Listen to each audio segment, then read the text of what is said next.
back about 700 or 800 years ago, and that when they devised all this calendar, I mean, I think the Mayans lived about 1200 years ago or something like that, right? They came after the Egyptians, I think. I'm not absolutely sure of the date, but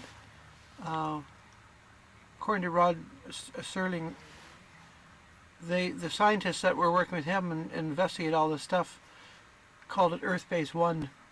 A lot of people might recognize the phrase Earth Base One, and apparently Earth is a destination for aliens to return to in 2012. Just exactly what they have planned, I don't know, but that's also a possibility of what the calendar is speaking about. And I sometimes wonder that if particular point. I sometimes wonder if some Mayan guy was just retarded, like banging out all these dates into a stone calendar. You know, like It he's was a highly complex civilization, and it would have probably been created by the hierarchy that was, you know. yeah. But imagine this huge, I don't know, wheel thing that was made of stone, right? The Mexicans had it too. The Aztecs had it as well. Yeah, but what I'm trying to say is, imagine some joker with this great big huge piece of stone, just carving in all this information and forever and ever and ever, and then one day it's going like, you know, I've gone 4,000 or 5,000 100 years into the future. You know, what the fuck? I shouldn't start talking now.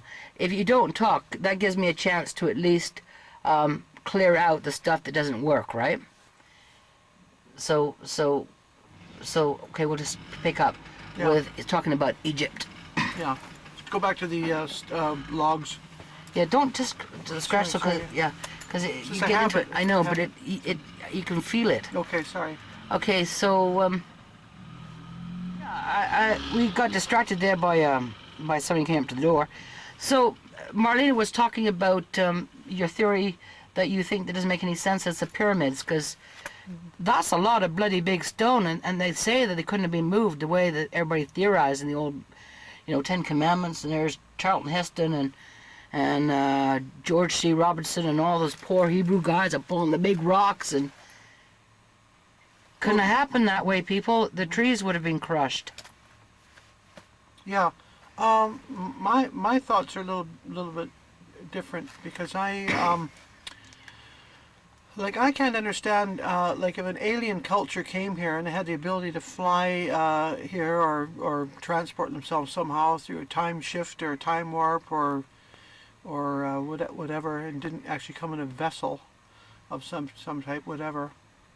Why would they resort to giving people sort of future technology, but allowing them to just chop all the stuff out in stone? I mean, it's so labor intensive. Why wouldn't they give them some kind of knowledge of materials to work with, which would, you know, facilitate faster stuff, right? I don't understand. If they were gods, or if they wanted early people to believe they were gods, they may have done that as a proof of their deity, like, you know, we can do all this stuff for you, but we want you to do the hard work because we're God. Is that possible, do you think, or is that just me thinking they're petty? It's as possible as anything else, but it seems awfully. I mean, why wouldn't they give them the technology to build a pyramid out of some type of metal or something, right?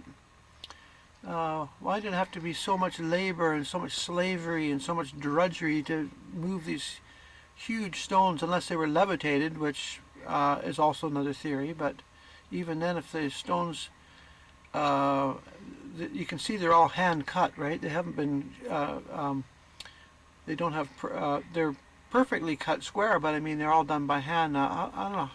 It's really hard to figure out how there's one other theory, is if they had to do this stuff labor intensively, that may have been primitive man's way of homage to put the labor into something.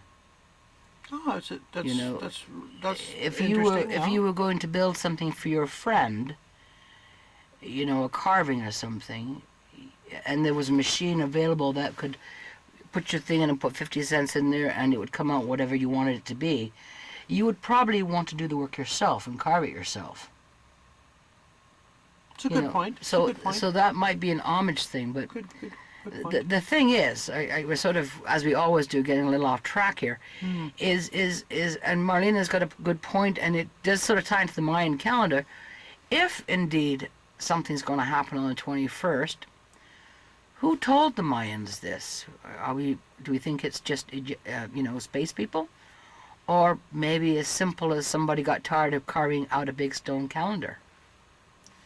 I mean, carve a calendar sometime. You might get really tired if you're doing it for 300 or 400 little carvings in there and your fingers are all blistered and maybe the truth of 2012 is somebody got tired of carving. It's possible. You know, you got all these people freaking out. It's possible all this furor about the end of the world and everything else is just poppycock. Absolutely. Yeah, it's possible. And the other thing too, Mar, is if of course this information that they've got is indeed Stop fiddling with your hat, John. if indeed this information we've got is accurate, if the Mayan calendar is accurate and records an event or a series of days and nights of good times and dark times, that's actually what the days and nights typify. As days yay and the nights is boo. And if you look at these things, and I didn't do it very accurately, but if you look at them, you know, like you would have the Black Death, the Renaissance, you'd have World War II, you'd have, you know, the baby boom. For every negative thing, you'd have a positive thing. How did the people know about this? How did they? Because if you think about it, the Mayan calendar isn't only predicting the end of our time, but why does it know about all the goods and the bad things that happened? Did they actually predict things that have actually happened? Well, no, but they predict things in terms of increments of a good period of time, you know, like I say, the Renaissance. But for every day period or good thing, they have an equal night period, which is the bad thing. You know, the world is in turmoil. The world is in.